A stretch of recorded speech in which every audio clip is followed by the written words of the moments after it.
Last 4 দিন ধরে আমরা মার্কেটের মধ্যে কিন্তু ভালো র্যালি দেখছি। নিফটির মধ্যে দেখছি একটার পর একটা লেভেলকে ব্রেকআউট দিয়ে নিফটি ভালো র্যালি দেখাচ্ছে। আজকেও আমরা দেখলাম নিফটির মধ্যে ভালো আপসাইড হয়েছে। নিফটি 88 পয়েন্ট পজিটিভ এবং ব্যাংক নিফটি 237 পয়েন্ট পজিটিভে ক্লোজ দিয়েছে। তো আজকে নিফটি ব্যাংক নিফটি কীরকম ট্রেড করেছে সেটা নিয়ে আলোচনা করব। এর সাথে সাথেই 4টে স্টক নিয়ে আজকের ভিডিওয়ে আলোচনা করব। চলুন তাহলে ভিডিওটা শুরু করা যাক। ভিডিও শুরু করার আগে বলি, চ্যানেলে যদি ফার্স্ট টাইম ভিজিট করে থাকেন অবশ্যই চ্যানেলটা সাবস্ক্রাইব করে নেবেন আর পাশে থাকা বেল আইকনটা প্রেস করে রাখবেন। আমি ভিডিও আপলোড করার সাথে সাথে আপনাদের কাছে ভিডিওটা পৌঁছে যাবে। আর ভিডিওটা যদি ভালো লাগে অবশ্যই লাইক এবং শেয়ার করতে ভুলবেন না। তো আজকে জুলাই সেশনের যে জুলাই সিরিজটা শুরু হচ্ছে তার ফার্স্ট ট্রেডিং সেশন আজকে ছিল। তো সেখানেও আমরা দেখলাম কিন্তু নিফটি একটা ভালো আপসাইডে ক্লোজ দিয়েছে। তো গতকালের ভিডিওয়ে আপনাদের সাথে শেয়ার করেছিলাম, যেহেতু গতকাল আমরা প্রায় 300 পয়েন্টেরও বেশি একটা র্যালি দেখেছিলাম, তো হয়তো মার্কেটে আজকে কিছুটা ডিপ আসতে পারে। কিন্তু আজকে আমরা দেখলাম যে নিফটির মধ্যে আজকে যে আপসাইডটা তৈরি হয়েছে, যেটা হাই তৈরি করেছিল সেটা 25,654 আর ক্লোজিং টাইমে ক্লোজ দিয়েছে 25,637। তো গতকাল আপনাদের সাথে শেয়ার করেছিলাম যদি নিফটি 25,565 ওপর ট্রেড করতে পারে তাহলে কিন্তু নিফটির মধ্যে একটা ভালো আপসাইড আসবে। তো সেটাই আজকে দেখলাম, নিফটি ভালো আপসাইড দেখালো। তো এই যে নিফটির মধ্যে এতটা বাই আসছে এর কারণ হচ্ছে এফআইসরা স্ট্রং বাই করছে। এছাড়াও পুরো গ্লোবাল মার্কেটের দিকে যদি আমরা ফোকাস করি সেখানে দেখতে পাচ্ছি পুরো গ্লোবাল মার্কেটের মধ্যে ইউরোপ মার্কেট, ইউএস মার্কেট, সেখানে কিন্তু একটা ভালো পজিটিভে ট্রেড হচ্ছে। তো তার জন্যই কিন্তু আজকেও আমরা মার্কেটের মধ্যে ফ্রেশ বাই দেখতে পেলাম। নিফটি নেক্সট যে টার্গেটটায় পৌঁছানোর জন্য তৈরি হচ্ছে সেটা হচ্ছে 25,800। তবে এর জন্য হয়তো একটু টাইম লাগতে পারে। সানডে ভিডিও আলোচনা করব, সেখানে নিফটির লেভেল নিয়ে ডিসকাস করব। এছাড়াও আমরা যদি ব্যাংক নিফটির দিকে ফোকাস করি, ব্যাংক নিফটি এখন কিন্তু সর্বোচ্চ হাইতেই ট্রেড করছে। কাল আমরা দেখেছিলাম ব্যাংক নিফটি একটা ব্রেকআউট দিয়েছিল, সেটা হচ্ছে 57,050-এর ওপর। তো সেখান থেকে গতকালও ব্যাংক নিফটি নতুন হাই তৈরি করেছিল, যেটা 57,253 পর্যন্ত। আজকেও কিন্তু ব্যাংক নিফটি 57,475 পর্যন্ত হাই তৈরি করেছিল। গতকাল আপনাদেরকে বলেছিলাম ব্যাংক নিফটি যদি 57,265-এর ওপর ট্রেড করতে পারে তাহলে ব্যাংক নিফটি 57,500 পর্যন্ত আপসাইড দেখাতে পারে। তো যাই হোক, আজকে ব্যাংক নিফটিকে আমরা দেখলাম তারই কাছাকাছি ট্রেড করেছে। তো ব্যাংক নিফটির মধ্যেও কিন্তু আমরা লাইফ টাইম যে হাই সেটা দেখতে পেয়েছি। তো নিফটি ব্যাংক নিফটির লেভেল নিয়ে ডিসকাস আমি যেমন সানডে ভিডিওয়ে আপনাদের সাথে করি সেরকম সানডে ভিডিওতে আলোচনা করব। তো আজকে আমরা অল ওভার মার্কেটের মধ্যে কিন্তু একটা ভালো পজিটিভ মুভমেন্ট দেখতে পেলাম। যেহেতু এখন জুলাই সেশন সবে আজকে থেকে স্টার্ট হয়েছে, তো সেখানেও কিন্তু আমরা দেখলাম একটা পজিটিভেই মার্কেট ট্রেড করেছে এবং মার্কেটের মধ্যে ভালো বাই এসেছে। এবারে আসছি 4টে স্টক নিয়ে ডিসকাস করব। এই স্টকগুলো আমার ভিউয়ার্সরা আলোচনা করার জন্য রিকোয়েস্ট করেছেন, তাই এই স্টকগুলো নিয়ে আলোচনা করছি।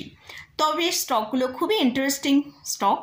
ফার্স্ট যে স্টকটা নিয়ে আলোচনা করছি সেটা হচ্ছে হ্যাপিয়েস্ট মাইন্ড। স্টকের কারেন্ট প্রাইস চলছে 652 টাকা 60 পয়সা। স্টকটা আজকে পজিটিভে ট্রেড করেছে। স্টক এখন তার সর্বোচ্চ হাই থেকে 62% নিচে ট্রেড করছে। স্টকের এখন যেটা স্ট্রং সাপোর্ট রয়েছে সেটা হচ্ছে 618 টাকার কাছে। এই সাপোর্টটা যদি ব্রেক করে তাহলে স্টকটাকে আমরা নিচের দিকে 518 পর্যন্ত নিচের দিকে আসতে দেখতে পারি। আর যদি এই সাপোর্টটা মেনটেন করে আপসাইড দেখাতে চাই তাহলে স্টকটাকে আমরা উপরের দিকে 700 থেকে 750 পর্যন্ত একটা আপসাইড দেখতে পারি। স্টক এখন 9, 21 এবং 50 EMR উপরে ট্রেড করছে। এটা একটা মিড ক্যাপ ক্যাটাগরি স্টক। এদের মার্কেট ক্যাপিটালাইজেশন 9,900 করোড়েরও বেশি। এটা আইটি সেক্টরে বিলং করে। এরা নেক্সট জেনারেশন আইটি সলিউশন এবং সার্ভিস প্রোভাইডার কোম্পানি। এই কোম্পানি ভালো ডিভিডেন্ড পে করে। এই কোম্পানিতে প্রমোটাররা তাদের পজিশন ডিক্রিজ করেছে, যেটা পজিশন ছিল 50.24% মার্চ 2024-এ, সেখান থেকে কমিয়ে এখন তাদের পজিশন হয়েছে 44.22%।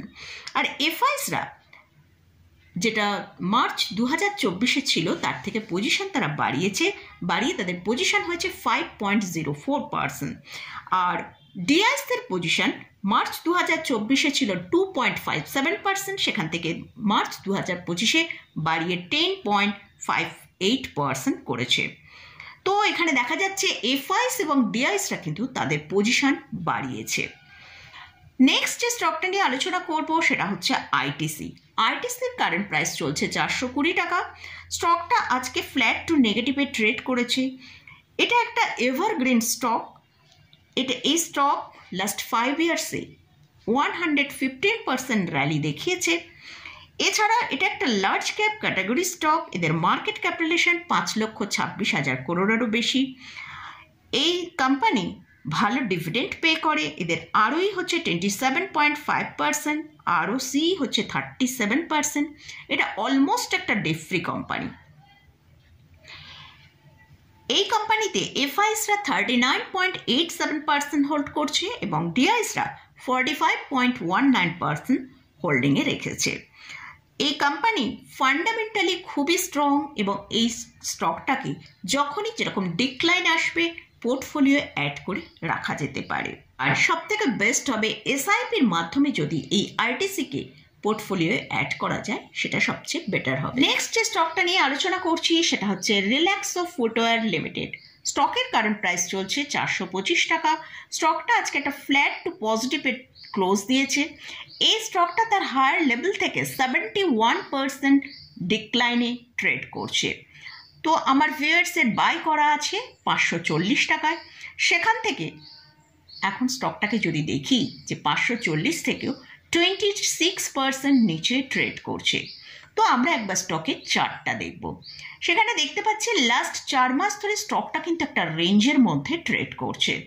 ওপরের দিকে 460 আর নিচের দিকে 390।